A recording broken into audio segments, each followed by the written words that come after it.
blæsevejr er det her i dag. Nå, nu kører der lige en traktor forbi her. Det tror jeg lige varende. Det er hyggeligt. Der er faktisk en del, der har spurgt mig, om ikke jeg vil begynde at lave nogle videoer igen. De savner det. Og så tænker jeg, ja, men har jeg tid til det, tænkte jeg så. Og det er jo, wow, det blæser. Det er bare et spørgsmål om prioritering. Fordi jeg kunne jo virkelig helt sidde og gøre det, mens jeg arbejder. Og det prøver jeg lige. Og så vil jeg lige sige, at jeg har lige haft fanisering over en stor udstilling i Odense. Og det, der hedder Filosoffen, ligger midt inde i Odense by. Og det er jo et fantastisk sted. Jeg har så valgt noget vanvittigt. Jeg har simpelthen valgt at have hele den store sal ovenover for mig selv. Og det er så halvdyrt jo. Men det tror jeg, det kommer nok heller ikke til at ske igen. Men nu har jeg sparet sammen til det, og så tænkte jeg, at nu gør jeg det. Og jeg er simpelthen så glad for, at jeg har gjort det, fordi det er simpelthen nok blevet den flotteste udstilling, jeg nogensinde har lavet. Og så må jeg jo se, om jeg kan overgå mig selv. For jeg vil ikke sige, at det er den flotteste udstilling, jeg nogensinde kommer til at lave. Det vil jeg ikke sige, fordi jeg tror faktisk godt, at jeg kan lave noget, der er lige så flot. Men omgivelser er jo fantastiske i det der. Og ja. Men knap har man sluppet det ene, så er man jo i gang med det andet. Sådan er det jo. Det er jo selvfølgelig også noget, man bestemmer selv. Men det, jeg sidder og arbejder med nu her, det er en ny installation, kan man godt sige, som skal være med i min næste udstilling, som hedder Tekstilitet. Og de kommer til at sådan, ja, de kommer ikke til at overlappe hinanden, men ja, det er måske lidt snært ord. Ja. Så jeg sidder her og arbejder med noget dejligt garn.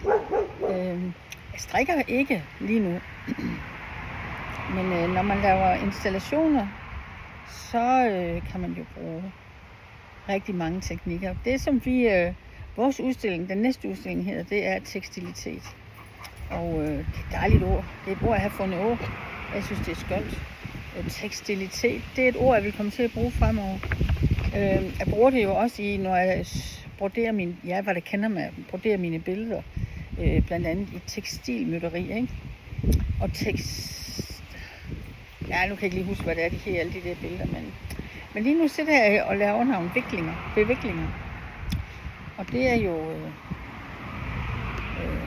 ja, jeg sidder og arbejder med noget, jeg har filtet engang, som jeg har en idé om. Måske har det ligget i 5-6 år. Og jeg har tit tænkt, nu smider du det ud.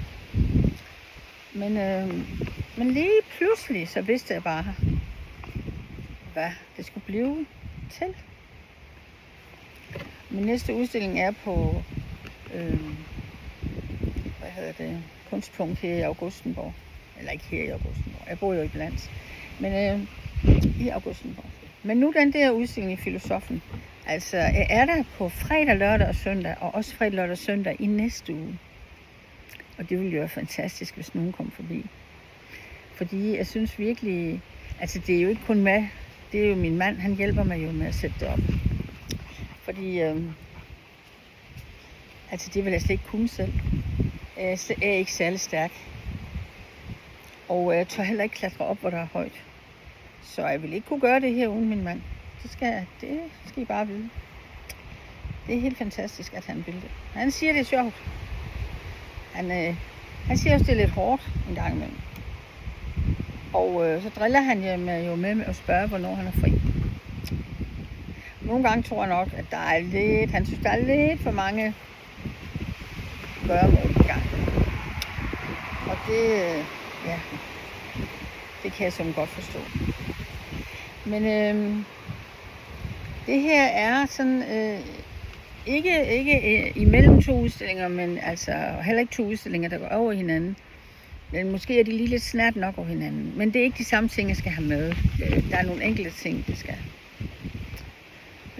Blandt andet så skal jeg til den næste udstilling lave et sæt tøj, som et sæt, jeg kalder det for signaturtøj. Altså et sæt tøj, der skal fortælle, hvem jeg er. Det er en rigtig spændende opgave. Og mange vil jo sige, at det er jo lige meget, hvad du har over, fordi man vil altid kunne se det der. Jamen, det er også rigtigt. Men nu har jeg så også udfordret de andre 3, som jeg skal udstille sammen med, til at lave noget signaturtøj. Så det er meget spændende. Men som sagt, hvis det er, du er i nærheden af Odense, eller du bor i Odense, så synes jeg lige, du skal kigge forbi.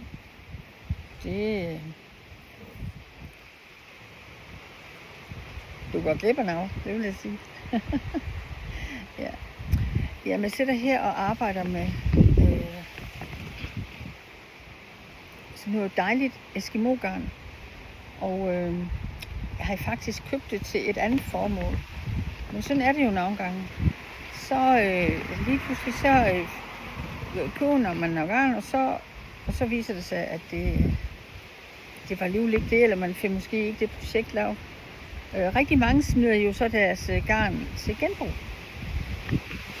Og det synes jeg jo, det kunne jeg da aldrig drømme om. Jeg køber så til gengæld heller ikke så meget garn og genbrug, for jeg synes ikke, der er rigtig anden af på det.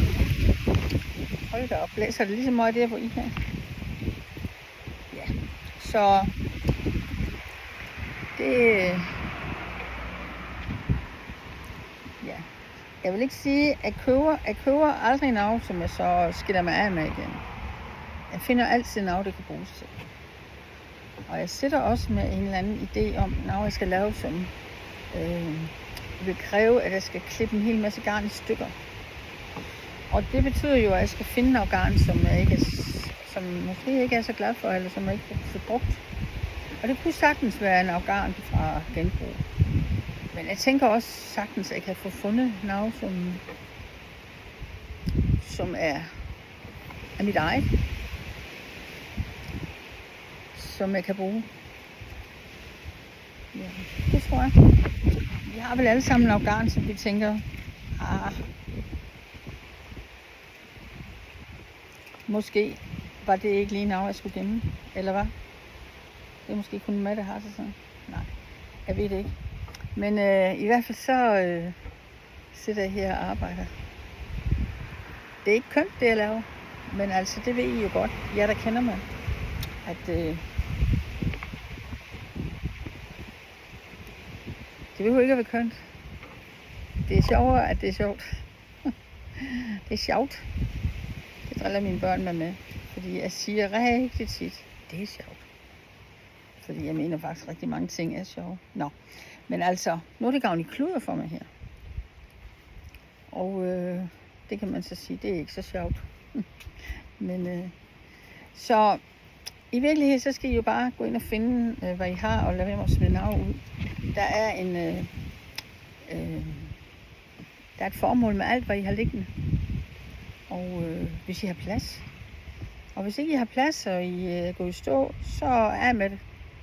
Så kommer jeg med det. Giv det til nogle andre, der måske ikke har råd til at købe noget, eller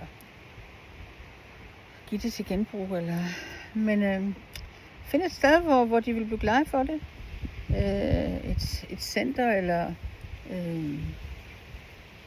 et eller andet. Ja. Et sted, hvor I... En børnehave måske. Min ældste søn, han har fået rigtig mange ting med i børnehave. Han siger, du skulle bare vide, mor, vi har simpelthen ikke en krone at købe materiale for. Så en gang imellem, så har jeg samlet nogle poser til ham, han kunne få med. Og man kan jo samle og gå forbi en børnehave og sige, prøv lige at se, alt det garn her, tror I har lyst til at arbejde med det. Og måske har de. Og så, så har man gjort nogen klar, og det er jo en rigtig god ting. Nu er det filtet rigtigt. Men nu gør jeg lige noget, der ikke er så godt. Nu klipper jeg lige. Så. Der er rigtig mange, der også spørger mig, om der ikke laver flere workshops. Og det er noget, jeg tænker rigtig, rigtig meget af. Og I ved godt, altså jeg har jo holdt mange workshops, og altså lavet mange sjove ting. Men ting har sin tid også, og måske starter jeg igen, jeg ved det ikke. Det kunne godt være. I kunne jo lige give et lille vink, hvis I synes, at det kunne være fedt. Så ja. Så det kunne I gøre. Lige skrive. Det vil vi gerne. Eller skrive ingenting. Det er jo også at være aktiv. Ikke at gøre noget. Godt. Jamen, så tror jeg sådan lige, det var lige en lille update her. Sommer, den er ved at falde held, og dag, de begynder at blive kort, og vi mangler frygtelig meget med vand. Jeg har hørt, der kommer vand i morgen. Vi tager vores campingvogn og er 3 dage i Odense, hvor jeg er på Filosoffen fredag, lørdag og søndag. Fra 11 til 17. Og det er da en lang dag, så det ville da være skønt, hvis der kommer nogen forbi og snakke og kigge. Fordi jeg tror, vi kommer til at se noget, I ikke har set før. Og ellers vil I i hvert fald komme til det over den næste udstilling, som jo er også lige om lidt her. Ja. Lige nu kan jeg da ikke huske noget her. Nå, det var lige meget. Jeg laver et opslag om det. Kan I have det godt? Og så ses vi derude. Det er Hofa. Mine.